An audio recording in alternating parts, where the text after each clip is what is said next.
Crossplane Nation. It's a 2020 5.0 Mustang. We're going to install an Airaid intake.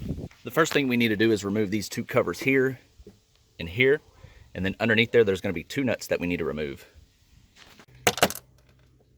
The next thing we're going to do is disconnect these two vent lines. There's one here, there's another one right here on this other side. Then we're going to loosen the clamp here. You need to remove the mass airflow sensor that's located at the front right here.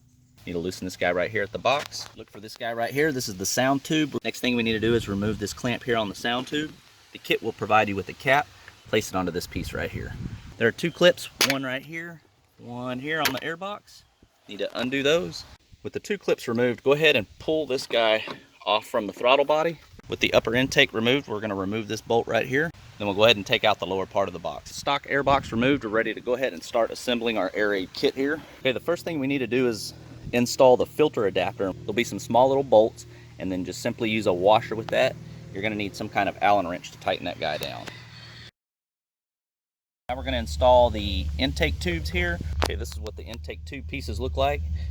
Want to make sure that you install them in this direction here. We're ready to remove the mass airflow sensor here from the stock housing. You're going to reuse this with the gasket that's provided in the new intake tube. After you have the mass airflow sensor installed on the adapter, make sure you put the foam gasket on the back side of the adapter piece, and then we're ready to put this onto the intake tube. Then once the box is in place, just simply reuse your OEM bolt here to secure the box down. You'll need to install the throttle body coupler and then use a number 56 clamp that's provided with the kit. You'll have a hump coupler here that you'll need to install in the box itself. Okay, we have the tube in place. Now we're ready to install the vent lines onto the new tube. All right, so now all you need to do is install the air filter. It's going to be a really tight fit here.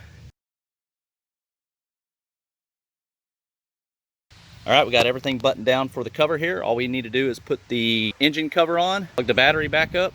We'll be good to go.